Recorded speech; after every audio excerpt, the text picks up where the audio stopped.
Hello and welcome to another episode of EKU Online's eCast series. EKU Online's mission is to change lives by providing access to affordable and high-quality degree programs in meaningful disciplines that positively impact our society. We thank you for joining us.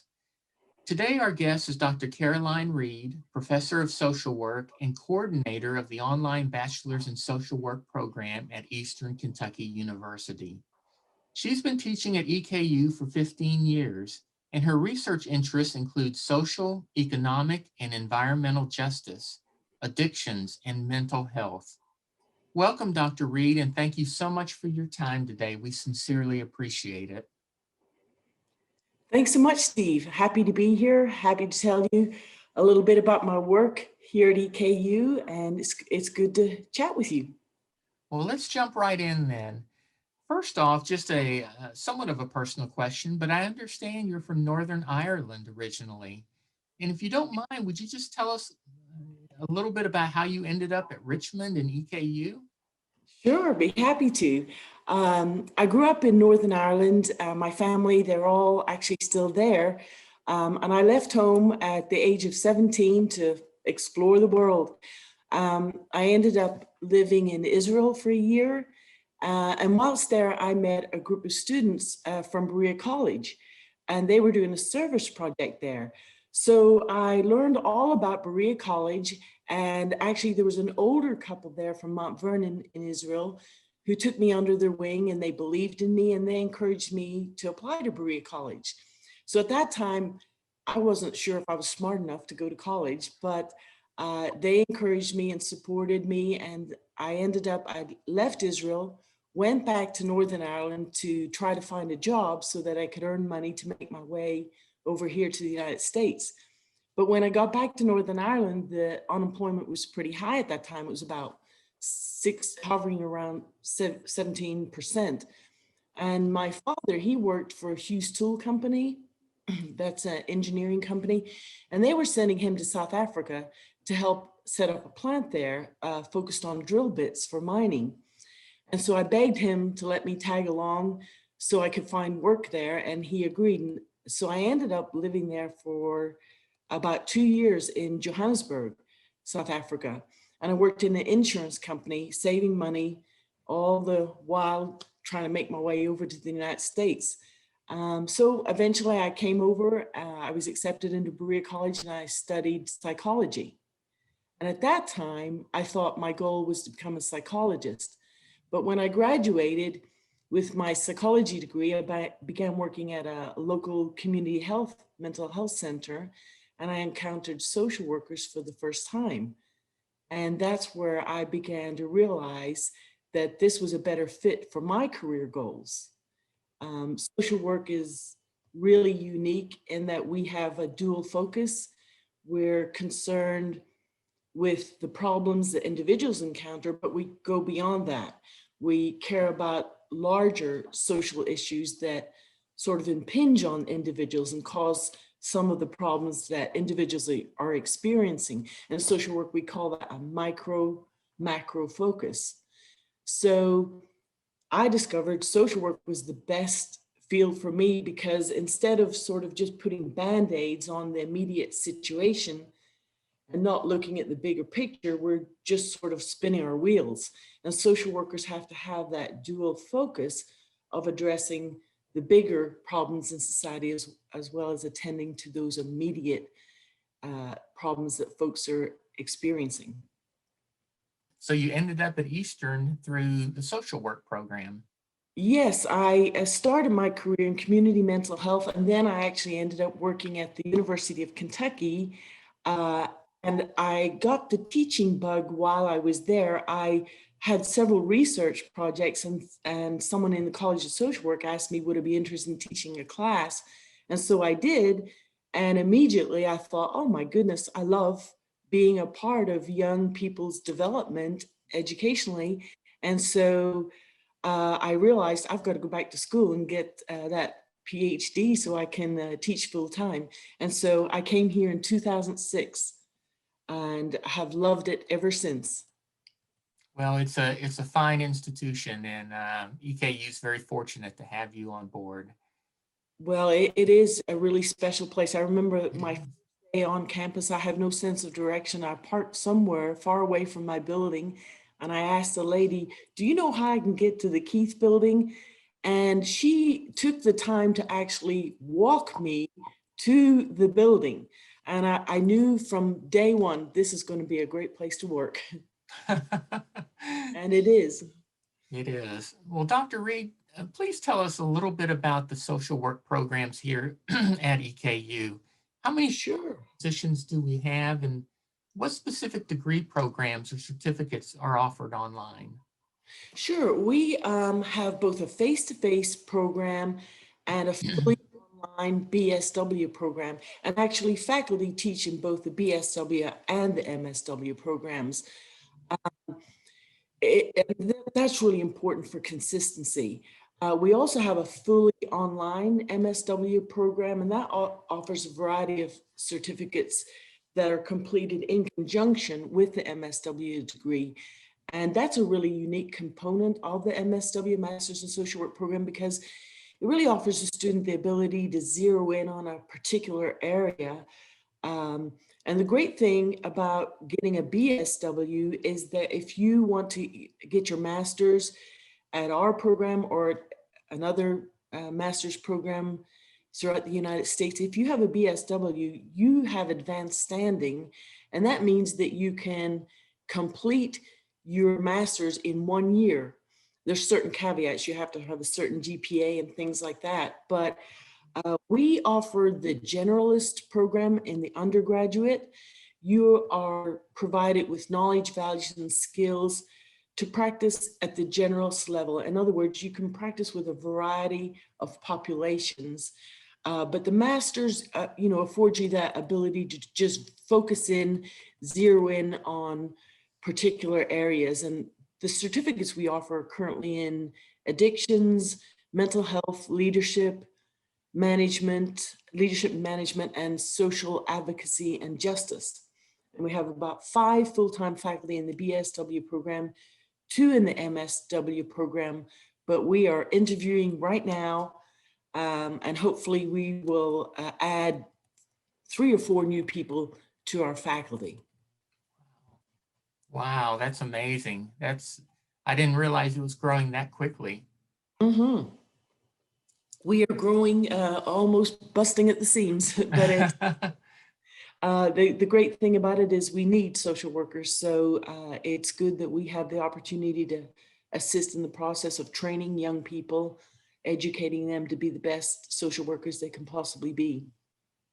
Yeah, that segues perfectly into the question I have for you now. And it's my understanding that we do face a shortage of social workers in the future. And as you counsel and advise students, what advice do you give them about the field of social work? I mean, what skills and tools do you prepare them for? And what kind of things should they bring to the table themselves? Yeah, great question. I always tell students, your goal is to work yourself out of a job where people don't need us anymore. But the reality is, I think social workers will always be needed as long as the problems that we have in society are present. In an ideal world, if social justice were present, we wouldn't need social workers. But the sad reality is we need social workers probably more than ever. And this is a really great field to get involved in if you want to make a difference in the lives of others. It's hard work, and we also call it heart work. We need people who want to make a difference in the lives of others, who care about people, who care about people's well-being. And social workers can really make a difference. They can affect powerful change, not only with individuals, but also with society. We talked about that dual focus. One of the things that we need to focus on are those larger social structures and issues that cause problems like racism, poverty, unemployment. All of those things affect individuals. And so we have opportunities to be involved in both working to better society and to better individuals' lives. And you will find social workers employed in just about every area. You know, they can be case managers, they can work in hospice, family resource centers, childcare, medical social work, clinical social work, so many areas. And so I think students need to come to us with that desire to help people. They need to care about social justice issues and care about human beings. But by itself, that's not enough. You can have a lot of compassion, a lot of love in your heart for other people, but you could actually be dangerous in helping people because you don't have the knowledge or the values or the skills to be competent in helping. And so that's the part that we offer. We teach you, we can't teach you how to care for people, and we can't teach you how to really have compassion, but we can teach you the knowledge, values, and skills to be successful in social work. Very good. I'm going to shift gears here just a little bit, Dr. Reid. You're known, or you have a reputation of being an extremely good and solid online instructor, someone who spends a lot of time in the creation and teaching of your courses. What are some aspects of the online experience that you find particularly effective for students? I mean, is there a certain approach you use to heighten and incite student engagement? Well, thank you for that compliment. I really work hard at trying to establish a relationship with my students. And I do that in my face-to-face classes, which is a lot easier to do. But I work really hard at trying to get to know my students online. I genuinely care about their success in my course, but I need to let them know that I care about them. And so some of the things I do is, like, from the very first time they introduce themselves online or in person, I try to find some common ground or some interests that we have in common, and I comment on that. And I let them know that I'm interested in them. Perhaps they have a dog, and I'll let them know I just got a puppy or something like that. I try to reach out to every single student individually and comment on their introductions. And then around week 3, I send an email to every single student individually, and I ask them, how are you doing in the course? I see that you're posting to discussion board, doing well. Keep that up. Is there anything I can do to help you be more successful? And every time I do this in my classes, I hear back from probably 40 to 50%. I wish it were 100, but I hear back from about 40 to 50% of them commenting that, thank you so much for reaching out. You're the first person who's done that. And that surprised me because I always thought everybody does that, but apparently not. So if anyone's listening and you don't reach out to your students individual, please do it. I highly recommend it. Just a quick email. I mean, it means so much to students. And of course, it also generates questions from students. You know, if they were perhaps reluctant to ask a question, this opens the door. So I think reaching out to students goes a really long way in forging a relationship with students, and it gives them an opportunity to just get back with you and ask questions. The other thing I do, and I'm quite religious about this, is I grade all of my assignments within 48 hours of the student's submission. And I hold this expectation to all of my wonderful facilitators. And they are really good about that. And I think students really appreciate this detailed feedback. And I think their work improves as a result of it. I don't think this is something extra that I should be doing. It does take time, but I think we should all be doing this to just help forge that relationship with students. And it does take time, but I think it pays off in the long run, and it makes a difference for students. Very good. I'd like to move into the world of social work a little bit and talk to you about some of the issues there. Social work fascinates me personally because it's the content and the context in which we live. I noticed that much of your teaching load is comprised of what some would call difficult topics, such as addictions or crisis intervention Mhm. on drug use. And clearly, drug use and abuse is a rampant problem in our society today. And unfortunately, Kentucky has not escaped that. The latest figures I found were from 2018, and I'm sure there's more current ones. But in 2018, we lost nearly 1,000 people to opioid overdose alone. Dr. Reid, how do we as a culture and as a society begin to deal with a problem of this magnitude? Wow, that's a big, powerful question and an important question. The opioid epidemic specifically refers to the growing number of deaths and hospitalizations from opioids, including prescriptions and illicit drugs. And so in recent years, death rates from these drugs have just ramped up to over 40,000 a year. I think I read one statistic of about 115 deaths a day across or overdoses per day across the United States. So it is a huge problem. And to address this massive problem, I think we need to look at the situation holistically. Treatment needs to be available and accessible. There is actually a lot of red tape that clients have to go through from the minute they come forward and ask for help. And I think one of the things we need to do is remove those bureaucratic barriers to treatment. One of the things we also need to do is reduce the stigma that is associated with substance use.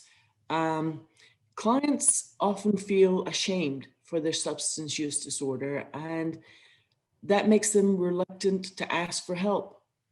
So we need to educate and help reduce that stigma. We need to educate physicians and other treatment providers, including social workers, on the ability to assess and then to treat substance use disorder. We have a better handle today on the availability of prescription drugs than we had before. And so we're not prescribing opioids to the extent that we were in the 90s. I don't know if you know about CASPR. It's our Kentucky's prescription drug monitoring program.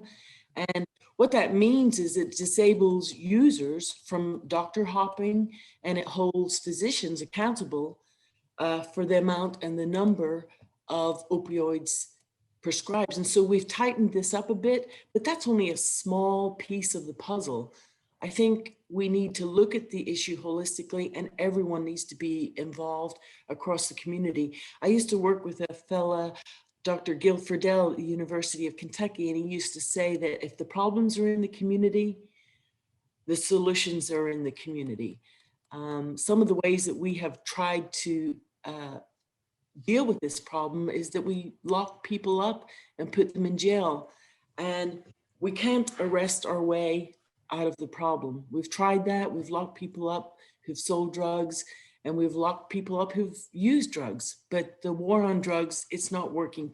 Putting people in jail doesn't take care of the problem. And on that note, prisons need to focus more on rehabilitation rather than punishment. And we've tried to also treat our way out of addiction, and that is a part of it. We have to have more accessible treatment, especially in poverty-stricken areas. And we've tried to educate our way out of it, and we need to do that too. And that is a part of it as well. We've got to do all of these things at the same time across the board and in every community, get everyone involved. The public needs to be involved because the public can put pressure and influence on judges, prosecutors, law enforcement, the medical community, education system. All of these entities are needed to sit around the table and address the problems together. One of the things I used to be heavily involved in was in the area of prevention. And not a lot of people talk about prevention. And I think that's a travesty because we need to think about prevention. There's not a lot of effort on preventing problems before they happen. And I think one of the things that we need to do to address the opioid problem is to prevent it in the first place. And that happens through education, through awareness, and by bringing, key folks in the community to help spread uh, spread the epidemic. Let me tell you a little story I heard probably 20 years ago when I was working on my master's program, and I think it perfectly illustrates the fundamentals of prevention uh, and why it's important. There was a guy who was fishing down by the river, and he noticed that someone was drowning, and so he pulled them out and attempted to resuscitate them. And shortly afterwards, he noticed another person was in the river and he saved them too. And then he noticed another and another and another. And soon he was completely exhausted and realized he would not be able to save all of the drowning people. So he had a good idea. He went further upstream to find out, why are all these people falling into the river?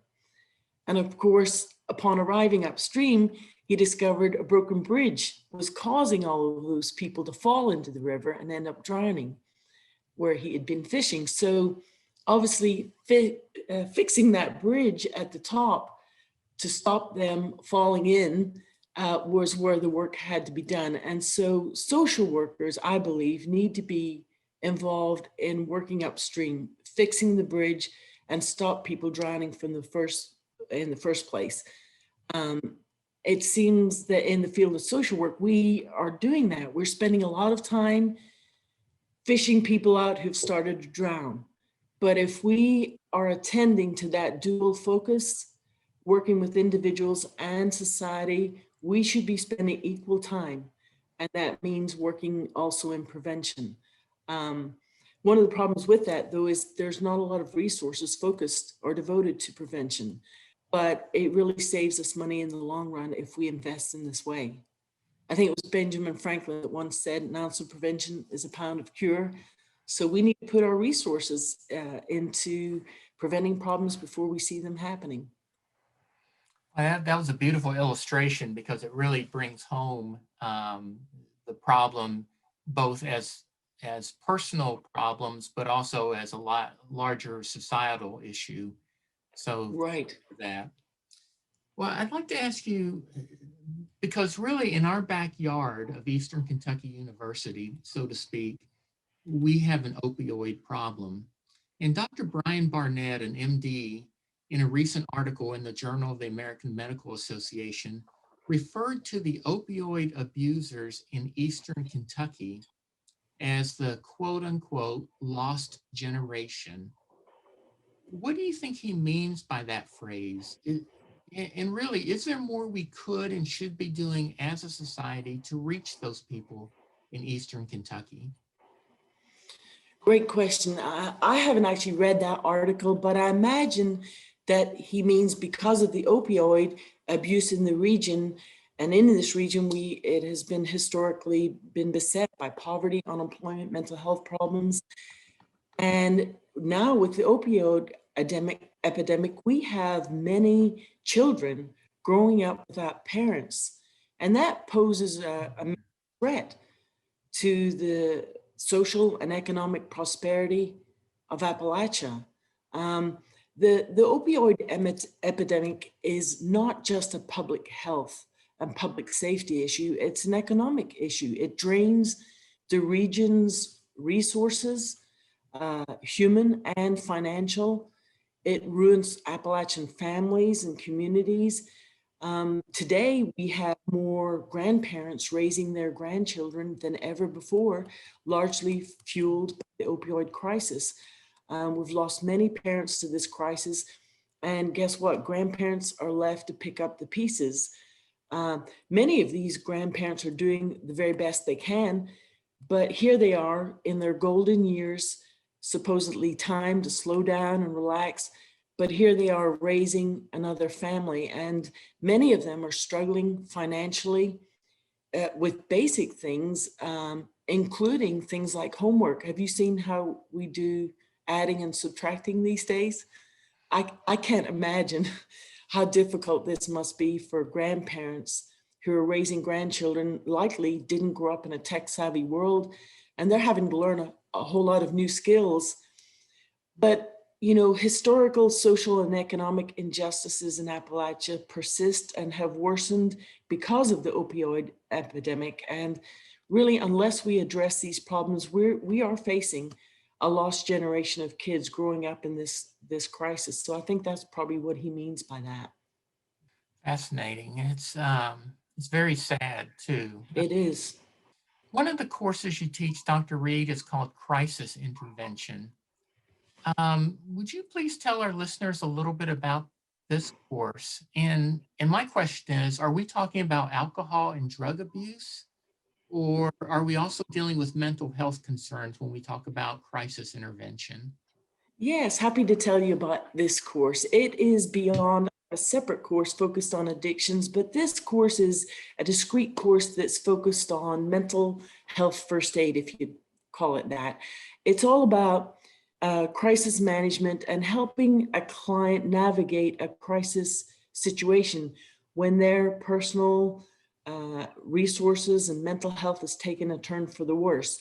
And so, one of the very first things that we do in this course is figure out what is a crisis. I think people use the term very loosely and say, oh, I'm having a crisis right now, when really they may be facing a difficult but not unsurmountable situation. And the situation may be temporarily inconvenient, but it's probably not a crisis. And so one of the things we do first off is just help students understand what is a crisis. And we talk about the sort of trilogy definition of a crisis, and that includes the precipitating event, what happened, the perception of that event from the client, you know, the subjective distress that comes from the perception of this event, and then the failure to cope. So let me give you an example. You and I could be involved in a fatal car accident and we both survive, but obviously someone dies. That would be the precipitating event. So how do you perceive that event? For me, I may be absolutely devastated. I feel that it was my fault. I struggle with guilt and just can't seem to move beyond it. You, on the other hand, experienced the exact same situation, but you viewed that as purely an accident. It wasn't anybody's fault.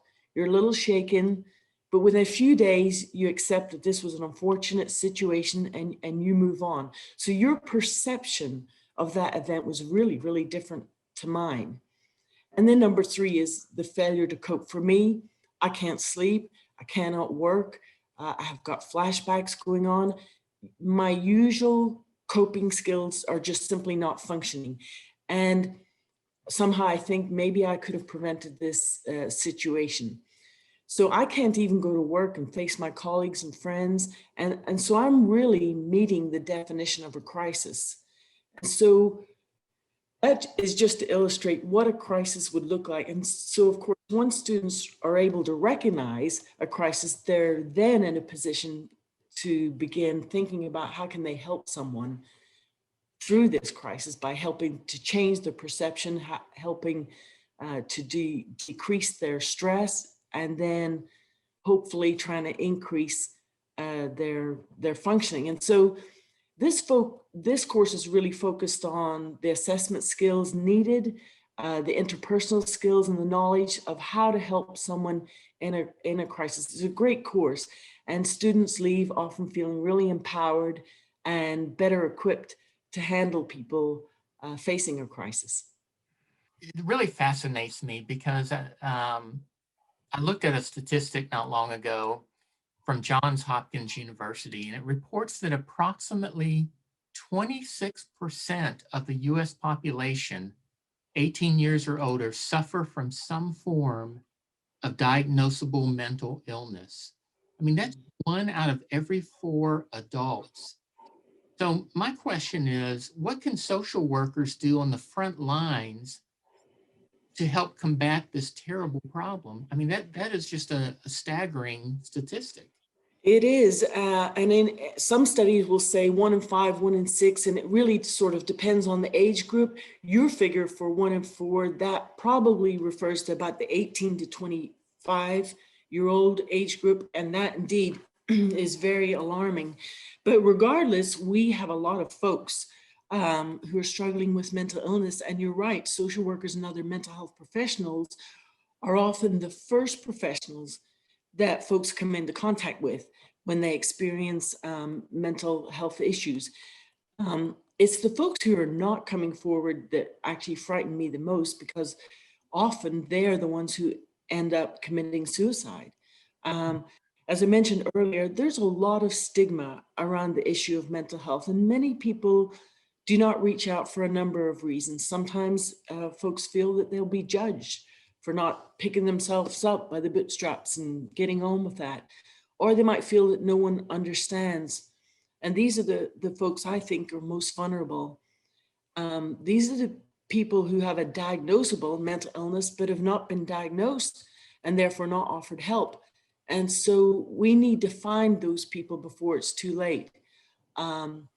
According to the National Alliance for the Mentally Ill, 4.8 of all adults have thoughts of suicide. And that number, that percentage actually increases. 11.8 for young adults aged 18 to 25, 18.8 for high school students. And think about minority populations as well. 48.6 of lesbian, gay, and bisexual high school students contemplate suicide. So once again, education and prevention is key. We can work collectively to reduce the stigma of mental health problems. You know, stigma causes people to feel ashamed for something that's totally out of their control. It prevents them from seeking help. So as social workers on the front lines, we need to make sure that we are accessible, we're available, we are there to help our clients. And if we can get people in to see us early on when they begin to experience some mental health problems and issues, we have a better chance of helping clients manage these issues before they worsen. And for many, there are many mental health illnesses that we can address with medication, with therapy, and we can prevent them totally derailing and probably ending up, in a psychiatric ward in the hospital. So we need to continue being available, being accessible, and helping to reduce the stigma. Do you think the stigma is reducing any across the years, or is it still about the same as it's always been? Um, I think it has gone down. I think, even watching television shows, you see people opening up more about mental health issues, um, even physical health issues. You can sort of see these topics being interwoven into television shows. And I think that is powerful. That sends a message that, hey, this is normal. It is okay. Um, I was listening to a show the other night and I thought it was somewhat random, but they were inserted information into that show uh, that was telling people to be sure that you uh, go to be checked for colon cancer. And, I think 20 years ago, you would never have heard of someone doing that on a popular television show, but it was clear to me that it was intentional that they were doing that to encourage people to think about cancer screening. Well, Dr. Reid, in your introduction, we mentioned your research interests. If you would you please tell our listeners a little bit more about your specific interests and where you're going with that? Sure. My interest in research has been sort of all over the board and quite varied. I began my academic journey at the University of Kentucky, where I worked at the Center on Drug and Alcohol Research. And as you can imagine, research was at the heart of everything that we did. I had a couple of research projects there, and they were actually focused on trying to get young women interested in drug abuse science. And all of these young women actually came from southeastern Kentucky. Um, and so we studied and examined their thoughts, their attitudes, how their knowledge increased in science over a period of several years. And we published several papers from that work. Most recently, actually, and just this week, Jennifer Weiss, Dr. Jennifer Weiss, the Associate Provost, and I, who are co-editors on a special issue in the Journal of Appalachian Studies, focused on economic and social justice in Appalachia. We're hosting a Zoom event this Friday with the authors. And so that's been my most recent research project. It spanned over 10 years, where we had a 5-year lecture series, and we funded several smaller student faculty research projects, and it culminated in this special issue in the Journal of Appalachian Studies. So I'm really excited about that and excited to talk with the authors this week on it. Very good.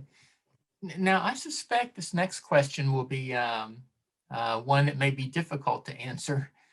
My suspicion is you don't have a lot of spare time, Dr. Reid. It sounds like you're a very busy person. But if you would you share with our listeners a little bit about your personal interests, the kinds of things that you enjoy and like to do?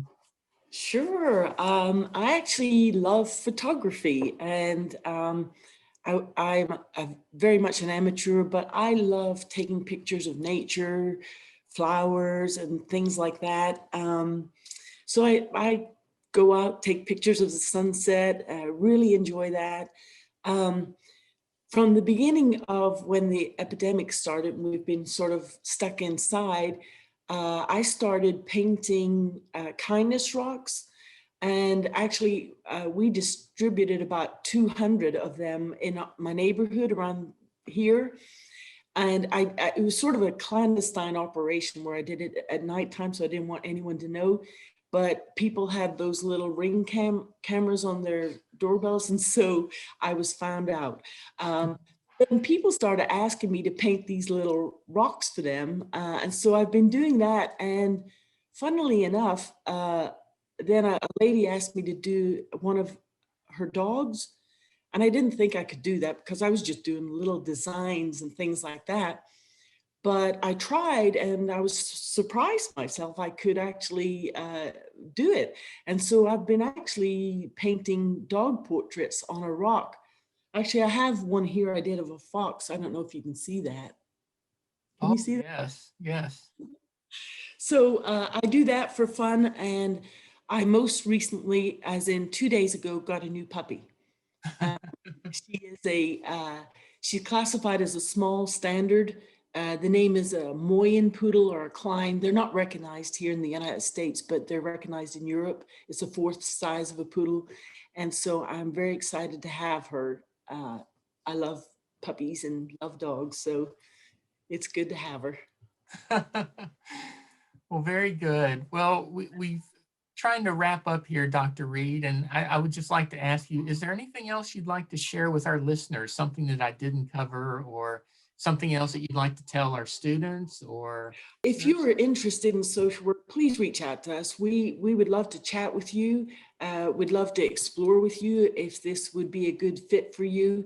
I think it's a fantastic career. I've been so happy to be a social worker and now an educator, and I'm excited to share what I have learned over the years with a new generation of students. And so it's just a pleasure to be in this field, and great talking with you today. Thanks for having me. Well, thank you so much for your time, Dr. Reid. It has been a genuine pleasure speaking with you and getting to know you a little bit better, and in discussing with you some really key societal problems that we need to be aware of and need to deal with. We thank you for your time and your work and your commitment to social work programs here at Eastern Kentucky University. Thank you again. Thanks so much, Steve.